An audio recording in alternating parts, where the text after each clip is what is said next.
Hello everyone and welcome back to the European Le Mans Series YouTube channel. I am Nicole, also known as PitStopNic, and I create videos every month that allow you to get to know the series better. Last month I covered everything that you needed to know ahead of the season opener in Barcelona, and this month I will be building on that and talking you through all the key principles of the ELMS and endurance racing in general. So stick around if you want to learn more about how the grid is decided, the format of the race, the driver changes, the tyres, and so much more.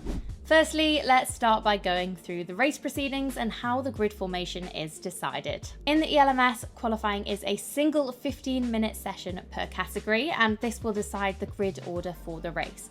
Now, the LMP2 Pro and the LMGT3 teams must have their bronze driver qualify for those cars. However, in our other categories, in LMP2 and LMP3, it is totally up to that team to decide who competes in the qualifying session for their car. The car with the fastest lap time within each category during the qualifying sessions are awarded with the pole position. The rest of the grid is then filled with the rest of the categories and the teams' respective times, and the categories are ordered on the grid as follows: LMP2 followed by LMP2 Pro-Am, then LMP3, and finally, last but not least, LMGT3. It's also important to note that this order will not change regardless of whether a car in a different category sets a faster qualifying time than a car in the category above.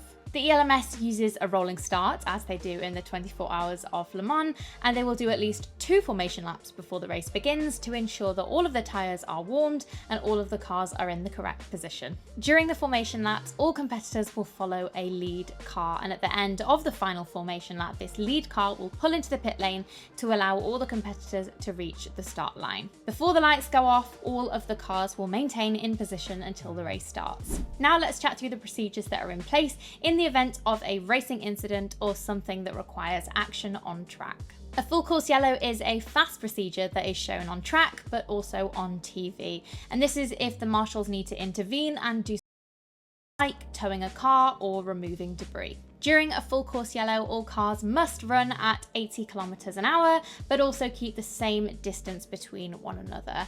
It is also worth noting that the pit lane will remain open should a driver or team wish to pit. Now let's move on to the safety car, which is a slightly longer procedure than the full course yellow, as all the cars will need to stay behind the safety car, but also will need to slow down when approaching the danger zone. And that could be like a car stuck in a difficult position or 2 cars that have collided on track. Also, cars are not permitted to enter the pit lane until at least the 3rd lap under a safety car, unless of course they have an emergency. This is also a potential opportunity for cars to resume their correct position on track, whether that is by grid position or class, and this is done through the pass around procedure, where cars will overtake the safety car shortly before it comes to an end and form a queue behind. Now let's chat about pit stops. So pit stops are an opportunity for the teams to be able to change the tyres, change the drivers, or refuel the car. Now, they are permitted to do all 3 within one stop, but sometimes we see teams doing just 1 or 2. There is no minimum pit stop time except for the LMP3 class, and there is a limit to having only 2 mechanics at once working on changing the tyres and 3 mechanics working on the rest of the car, whether that be checking the bodywork or cleaning the windscreen, for example. But the teams are also prohibited from changing the tyres and refueling the car at the same time. These 2 tasks must be done separately.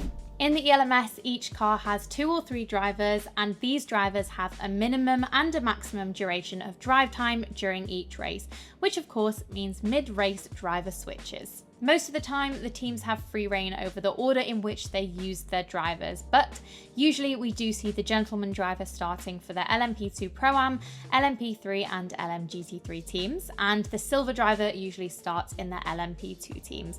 But again, this is totally up to the discretion of the teams. An ELMS race allows 2 different types of tyre compounds, and that is simply dry and wet tyres.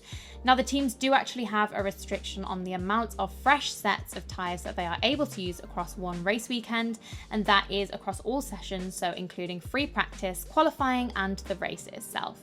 However, we do have an exception to this, and there is actually no tyre limitation for LMGT3 teams. Goodyear provides the tyres for the LMP2, LMP2 Pro and LMGC3 categories, whereas Michelin provides the tyres for the LMP3 category. Total Energy provide the race fuel for the series, and that is their Excellium 100 biofuel.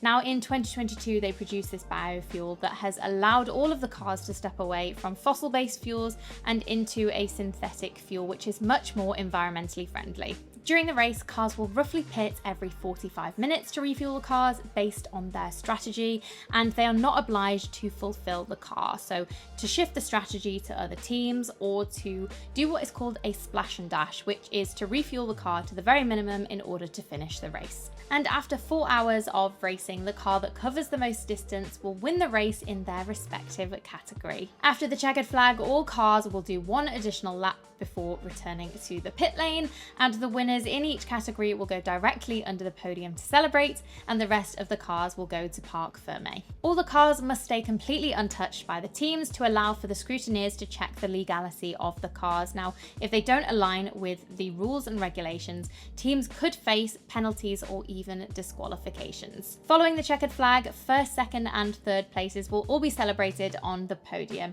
and these are in order of category. So first up is LMP2, then LMP2 Pro, then LMGC3, and then finally, last but not least, LMP3. Another award handed out is the Goodyear Wingfoot Award, and this goes to the best drivers in each category run on Goodyear tyres, so LMP2, LMP2 Pro-Am and LMGC3. And finally, the point scoring system. Now the top 10 teams in each category will score points, with first place gaining 25 points, second place 18 points and third place 15.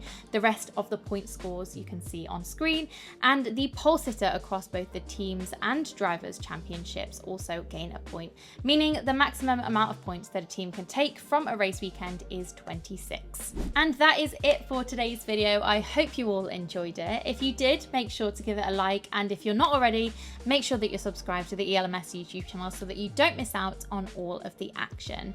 Now let us know in the comments if you have any other topics that you would like us to discuss in these videos, and we will make sure to incorporate it into future videos. Thank you for watching, and I will see you all very soon.